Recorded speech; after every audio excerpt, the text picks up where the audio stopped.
O vento tem um nome? Afinal de contas, quem é o sábio nessa história toda?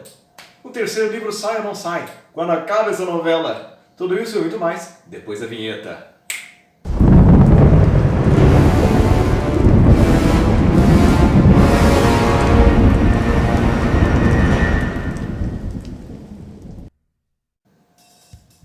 Cambada, vamos começar com a nossa boa e velha pancadaria aqui. Olha só que divertido. O nome do vento é O Temor do Sábio.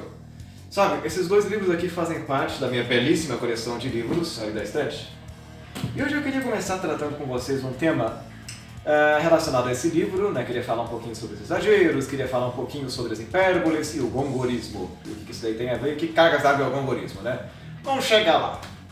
Queria começar contando um pouquinho a história desse primeiro livro, né? Esse livro, ele tem as suas boas 600 páginas e foi um material que eu comprei assim numa livraria. Nossa, bati o livro e falei, vou comprar e vou ler. Cara, que negócio divertido que foi esse, né? Comprei, não me arrependi. Isso daí foi em 2012, caso não me engano. Aí eu me deparo com uma coisa. Existe um personagem aqui chamado Colt. Ele vive em um mundo medieval. Né? O mundo de fantasia medieval é um negócio muito louco, tem uns bichos esquisitos aí, umas criaturas meio trevosas. E num determinado ponto, ele que cuida dessa hospedaria, ele acaba salvando a vida de um cronista que está passando por ali.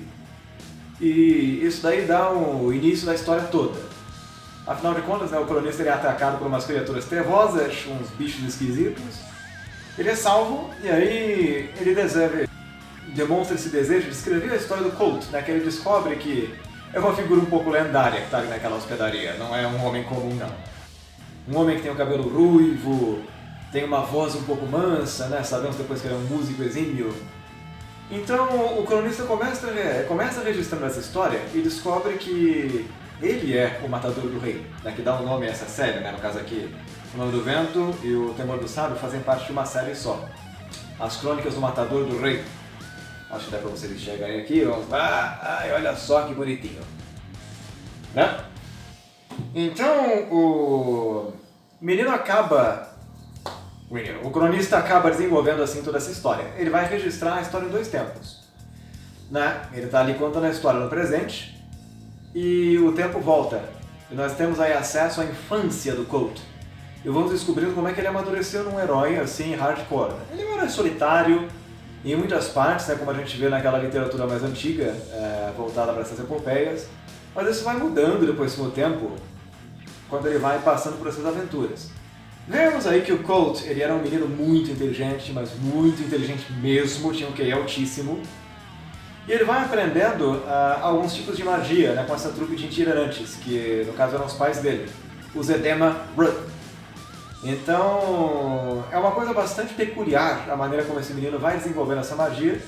É uma magia, né? Nesse livro a gente percebe que é uma magia bastante com traços de cientificismo. Né? Eu acho que ela está mais próxima da alquimia que a gente via lá naquele passado remoto, lá na Idade Média. Porque eles encontram explicações para você poder ver como é que a magia funciona. Tem nomenclaturas próprias, sabe? Eu vou deixar na descrição do vídeo umas coisinhas para vocês lerem depois também. Mas não vem ao caso porque não é o ponto da discussão do vídeo de hoje. Então, esse cronista ele vai registrando, né, o quanto esse menino vai se desenvolvendo como esse morador de rua, né, porque os pais dele são assassinados pelo Chandriano. E esse menino, ele quer descobrir o porquê isso daí aconteceu. E ele vai desenvolvendo uma sede de vingança terrível. Com o tempo vai tentando aí desenvolver essa aventura toda, vai tentando entrar na Universidade Arcana, né, que é o grande objetivo dele naquele momento. E a um ponto ele consegue, porque ele tem a inteligência muito acentuada, ele entra. Só que foi a primeira vez que eu vi nesses livros de fantasia, né, que o herói ele depende mais de sua inteligência e de seus artis, né, do que da briga e das armas, né. Foi uma coisa que eu vi muito diferente desses outros livros que eu estava acostumado a ver da fantasia. Foi uma loucura completa. Olha, não, é uma coisa interessante, e esses livros são marcados muito por isso. Agora é hora de eu começar a pensar um pouquinho em hipérboles e um pouquinho nessa questão do gongorismo. Vamos lá para a referência. A referência...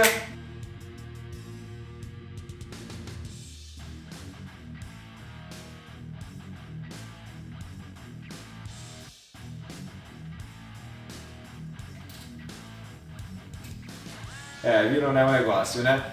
A coisa foi muito louca aqui. Porque, o que eu quero dizer com o gongorismo? Esse conceito que eu acabei de pôr para vocês aqui na edição, ele tem a ver mais com extravagâncias nesse sentido. Eu acho que nós não temos um excesso de ornamentos aqui, nós não temos um excesso extravagante de coisas nesse sentido, não é uma questão de estilística. Eu diria que é um excesso de informações, né? O que eu quero dizer com isso? Nós vamos ter uma porrada aí de autores que exploram o excesso. Vamos pensar naquele labirinto que Tolkien escreveu, né? Quem leu o Silmarillion sabe o que eu estou dizendo. A gente tem uma porrada de nomes, uma porrada de referências que quem lê isso daí fica perdido pra caramba. Né? Há quem goste disso, como eu. No caso, eu gosto muito de escrever, fazer aqueles esqueminhas, montar umas árvores para poder entender. Mas nem todo mundo gosta disso, né? Uma crítica que muitas pessoas fizeram a Tolkien. Muita gente fez isso daí também, né? Fizeram críticas nesse sentido ao Martin. Quando ele começou a exagerar com nomes de famílias, com nomes de troncos, com nomes de religiões, coisas que excedem o que é necessário naquele livro. Esses dias eu estava lendo eu estava acompanhando uma blogueira que ela falou que esse livro aqui, O Nome do Vento, ele já é um calhamaço por si só e que facilmente poderia perder aí 200 páginas e isso não afetaria o sentido da coisa como um todo. Eu concordo, não afetaria. Há quem goste de riqueza, há quem goste de uma coisa um pouco mais objetiva, vai do gosto da pessoa. Então fica aqui a minha crítica nesse sentido, né? Esses autores que pecam pelo excesso. Né? O excesso é uma coisa muito cansativa e às vezes faz com que o leitor se perca nesse percurso de leitura. A mesma coisa vai aqui para O Nome do Vento. O segundo livro aqui, né? Um calhamaço enorme, ele é ainda maior que o primeiro livro. Olha, é grosso. O negócio é bravo. Mas o ponto que pega aqui, né, o porquê eu trouxe a questão do gongorismo e porquê eu trouxe a questão da hipérbole, né, que representa o exagero, em especial na linguagem poética, mas aqui vamos falar sobre esses exageros que acontecem nesse livro em particular, né? Bom, o menino é muito inteligente, mas muito inteligente. Isso é uma coisa, assim, compreensível, né, porque é uma das premissas principais. É um herói inteligente e ele precisa, né, concretizar todas as aventuras aí dentro de uma universidade arcana. Isso exige pessoas inteligentes. Ele é muito. Só que quando o menino perde a virgindade num determinado ponto, é com uma deusa, sabe, toda sensual. Quando o menino aprende a combater, né, isso daí acontece no segundo livro, ele vai para uma tribo de... Como é que é a pronúncia no português agora? Eu vou ter que me lembrar, né? Ademrianos. Acho que deve ser essa a pronúncia. Mas no caso, ele vai aprender com uma nação, né, de pessoas que são guerreiros lendários, né? Então, a todo momento, nós temos certos exageros relacionados ao personagem. Coisas que elas são, assim, muito pouco verossimis, né? Muito distantes da realidade do que acontece. Algumas pessoas querem justificar isso daí como sendo uma narrativa de um herói lendário, coisa que está próxima lá daquela cosmogonia, né? Daquelas coisas antigas, narrativas do Joseph Campbell, que mostram esses heróis místicos, uma coisa assim, voltada com os deuses. Não é o caso aqui. Tem todo um construto, né? Tem toda uma construção bastante próxima de um ser humano comum, né? Que vai passando por situações fantásticas. Acho que o destino aqui talvez, né, seja uma coisa importante, como acontece em Shakespeare. De uma forma ou de outra, o menino passa por situações muito exageradas. É sempre, nossa, um sentimento muito intenso, é sempre a tribo mais lendária das artes marciais, é sempre, né, a maior inteligência de todos os tempos. É uma deusa com quem ele perde a virgindade. Então, essas coisas assim são bastante excessivas no livro.